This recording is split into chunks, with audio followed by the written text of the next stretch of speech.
ये जब से मोबाइल चला है तब से खतरा बहुत बढ़ गया। पहले तो ये था कि लाइन मिलाने के लिए बड़ा टाइम लगता था, खत लिखे जाते थे, छोटे बच्चे को तलाश किया जाता था कि ले तुझ दे दे, 10-5 रुपए का लालच दिया जाता था। बहुत से शातिर लोग छतों पर डेला बांध कर फेंका करते थे। मगर आज जब से मोबाइल आया है, बाप पास में लेता है, बेटा एरोफोन लगाए हुए है, बेटी उधर एरोफोन लगाए हुए है, बाप सोच रहा है कि मेरा बेटा सो रहा है, माँ सोच रही है मेरी बेटी सो रही है, मगर ये एरोफोन लगाकर सो नहीं रहा है, बल्कि तुम्हारी इज्जत का जनाजा निकाल रहा है। ये एरोफोन लगाकर बेटी सो नहीं रही है, बल्कि तुम्हारी इज्जत का जनाजा निकाल रही है। और जानते हो ये इज्जत का जनाजा आपने निकलवाया, क्या जरूरत थी बेटी को टच मोबाइल देने? जी बेशक, बहुत अच्छा पहला। आज के दौर में जो बेटियों को टच मोबाइल दे रहे हैं, वो ये समझो बिगाड़ने का सर्टिफिकेट दे रहे हैं। जी, उन भाइयों से क़यामत के दिन पूछा जाएगा, उन बापों से क़यामत के दिन पूछा जाएगा, उन माँ से क़यामत के दिन पूछा जाएगा, अगर ये बच्ची तेरा रवि का शिकार हुई है तो टच मोबाइल तो तूने ही दिया था, अगर ये बच्चा तेरा रवि का शिकार हुआ है तो टच मोबाइल तूने ही दिया है। अब इसने मोबाइल से कनेक्शन जोड़ा, सोशल मीडिया पर गया, फेसबुक पर गया, न देखा न भाला, आवाज बड़ी सुरीली लगी, आवाज के सुरीले के साथ में मस्त हो गया, फोटो मांगा, पिक आ गई, दीवाना हो गया, और बातों ही बातों में रिश्ता पक्का कर लिया। बाप कहता है बेटे एक रिश्ता आया है, अगर कहो तो मंजूरी दे दी जाए। माँ कहती है बेटे एक रिश्ता आया है, अगर मंजूर हो तो बताओ। बेटा कहता है पापा ज़हमत उठाने की जरूरत नहीं है, हम पहले ही फिक्स कर चुके हैं। बेटी कहती है अम्मी जान ज़हमत उठाने की जरूरत नहीं है, हम पहले ही। और ये लड़की भी इतनी चालाक होती है, दुल्हन बनने से पहले अपने शौक को पहले ही फिर से पक्का कर लेती है। ये बताओ मुझे दुल्हन तो बनाओगे, मगर घुमाने कहाँ ले जाओगे? क्या कहाँ ले जाओगे? घुमाने कहाँ ले जाओगे? ये दिन मस्ती का मारा था, कभी आलिम के पास उसका गुजारा नहीं था, ये तो महेश कुआरा था, सूख कर छुआरा था। जी, बोला तुम जहाँ कहो तो तुम्हारे लिए कश्मीर की वादियों में ले चलूं, तुम कहो तो लखनऊ की भूल भुलैयों में ले चलूं, तुम कहो तो दिल्ली के लाल किले की मजबूत फसील की तुम्हें सैर कराऊं, तुम कहो तो कुतुब मीनार की बुलंदी का मुआयना करा दूं, तुम कहो तो ताजमहल में वायलेंट टाइम बनाऊं, तुम जहाँ कहो वहां ले जाऊं। लड़की भी बड़ी माइंडेड, लड़की भी बड़ी माइंडेड थी, वो समझ गई ये पढ़ा लिखा होकर भी बुद्धू है, ये पढ़ा लिखा होकर भी बेकार है और इसकी अकल पर बेसवार हूं। इसने सोचा ठीक है, ये तो बताओ अगर तुम कश्मीर ले गए, अब्बू ने मना किया तो पक्का कर रही है, यानी बाप के खिलाफ भड़का रही है। अगर तुम्हारे अब्बू ने मना किया तो कि कश्मीर घुमाने नहीं ले जाएगा, अरे कैसी बात करती हो, मैं बात भी तुम्हारे सामने कहाँ सुन लूंगा। अच्छा अगर अम्मी नाराज होने लगी तो अम्मी को भी पसे पुष्ट डाल दूंगा। लड़की ने सारे कॉलो करार करा और रोजाना यही कराती रही, अंदर भड़काती रही, क्योंकि कॉलेज की पढ़ी हुई थी, दीन का इल्म सीखे हुए नहीं थी। उसने सोच लिया कि बैंड बाजा आएगा तो सबसे पहले सास का जनाजा निकालना है, सबसे पहले ससुर का बाजा बजाना है, सबसे पहले देवरानी का जनाजा निकालना है, सबसे पहले नंद का बैंड बाजा बजाना है। इसलिए सारे कौन करार उसने करा लिए। मैं बड़ी शॉर्ट में अपनी गुफ्तगू को समेट रहा हूँ।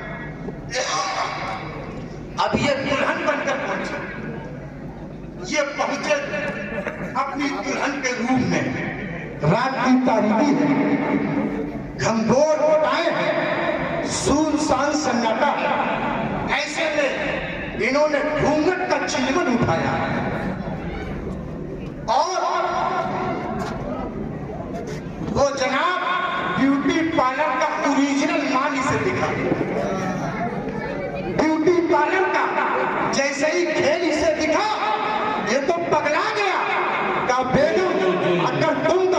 تو तुम्हारे लिए गुलशन के नजारे ला दूं, तुम कहो तो बाजार की बहारें ला दूं, तुम कहो तो आसमान के तारे ला दूं, तुम कहो तो दुनिया के नजारे ला दूं। इस बेगम ने नजरों का चिलमन उठाया और पक्का करने के लिए बोली, फिर से बताओ क्या बोले? तब मैं ये कहता हूँ, अगर तुम कहो तो गुलशन के नजारे ला दूं, तुम कहो तो बाजार की बहारें ला दूं, तुम कहो तो आसमान के तारे ला दूं, तुम कहो तो दुनिया के नजारे ला दूं। इस बेगम ने सोचा यही वो वक्त है, इसको कुर्बान कर दिया जाए। उसने कहा, ना आसमान के तारे चाहिए, ना गुलशन के नजारे चाहिए, ना बाजार की बहारें चाहिए, ना मुझे दुनिया के नजारे चाहिए। तेरे बुढ़िया भुट्टों की खटिया घर के बहारें चाहिए। माशाल्लाह बाबा। क्या? मुझे कोई नजारे नहीं चाहिए, तेरे बुढ़िया भुट्टों की खटिया घर के बहारें चाहिए। इसने आओ बिना ना ताओ बिना पहुंचा बाप के पास। ए बड़े मियां बुड्ढन, रात रात भर फुल फुल करते हो, ऐसा करो अपना कहीं और ठिकाना कर लो। पहुंचा अपनी माँ के पास। है भी रात भर तू भी बार बार उठती है, हम लोगों को डिस्टर्ब होता है, हम तुझे मालूम नहीं, हम बहुत शांति की तालीम हासिल करके आए हैं, हम बहुत शांत के साथ में रहना चाहते हैं, ये डिस्टर्बिंग हमें पसंद नहीं, तुम भी अपना कहीं गुजारा और कर लो। ये बेचारे बूढ़े माँ बाप धक्के खाते फिरते हैं, मगर याद रखो, आपको मालूम है कि जब बाप घर से निकला तो अल्लाह की नेमत निकल गई, और जब माँ घर से निकल गई तो अल्लाह की नेमत निकल गई। और खुश नसीब है वो शख्स जिसने अपने माँ बाप का बुढ़ापा पाया और जन्नत को पा लिया। आका करीम ने मिंबर पर खड़े होकर जी आमीन आमीन। साहबा इकराम ने बात में पूछा, या रसूल अल्लाह, क्या वजह थी कि आपने आमीन बोला? सरकार ने फरमाया कि मैंने 3 बार आमीन बोला, इसलिए कि फरिश्ते जिब्राईल की सरपरस्ती में दुआ कर रहे थे, उस दुआ पर मैं आमीन कह रहा था। सहाबा ने पूछा, या रसूल अल्लाह, वो क्या दुआ थी जिस पर आप आमीन कह रहे थे?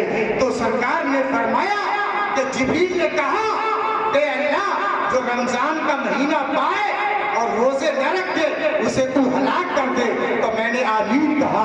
जिब्रील ने कहा, जो शबे बरात पाए, यही जो आने वाली है, और शबे बरात में अगर वो अपने खुदा को राजी न कर पाए तो तू उसे हलाक कर दे।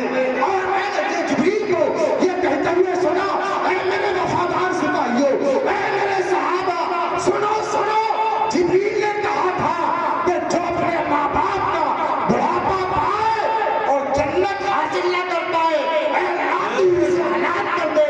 तो मैंने उस पर आमीन कहा था। ऐ मेरे नौजवान साथियों, मैं आपको बताना ये चाहता हूँ कि खुशनसीब है कि जिनके पास और जिनके करीब उनके माँ बाप हैं। हजरत गिरामी, वक्त ज्यादा हो गया, बोलने वालों को इस बात का एहसास नहीं होता, अब इशारा आ गया है। हालांकि ये मेरी जिम्मी भी गुफ्तगू थी, मैं असल बात ये लेकर चला था कि हमें इल्म सीखना चाहिए। इल्म ही हर तरक्की का जीना है, इल्म ही हमारे सुधार का सबब है, इल्म ही हमारे इस्लाह, मुआशरे की इस्लाह का सबब है। और कुरान ये नहीं कहता कि आप असलियात का इल्म न सीखें, कुरान ये कहता है आप डॉक्टर बनो लेकिन उस पर शरीयत की लगाम लगी हो, आप इंजीनियर हो मगर उस पर शरीयत की लगाम हो, आप जनाबे वाला बैरिस्टर हो मगर शरीयत की लगाम लगी हो, आप दुनिया के किसी भी बड़े से बड़े साइंसी इल्म को सीखे मगर अपने दीन का इल्म भी जरूर सीखे, ताकि साइंसदान को आप साइंस की रूह में इस्लाम का जवाब दे सके, डॉक्टर को बायोलॉजी में इस्लाम का जवाब दे सके, इंजीनियर को इंजीनियरिंग से आप इस्लाम का जवाब दे सके। हजरत गिरामी, इस कहने सुनने में अगर कोई गलती हुई हो तो रब की बारगाह में दुआ है अल्लाह माफ फरमाए, वमा अलैना इल्लल बलाग। और सब लोग बुलंद आवाज से कलमा तैयबा पढ़ने, अस्तगफिरुल्लाह रब्बी मिन कुल्ली ज़ंब व अतूबु इलैहि। अस्सलामु अलैकुम व रहमतुल्लाहि तआला।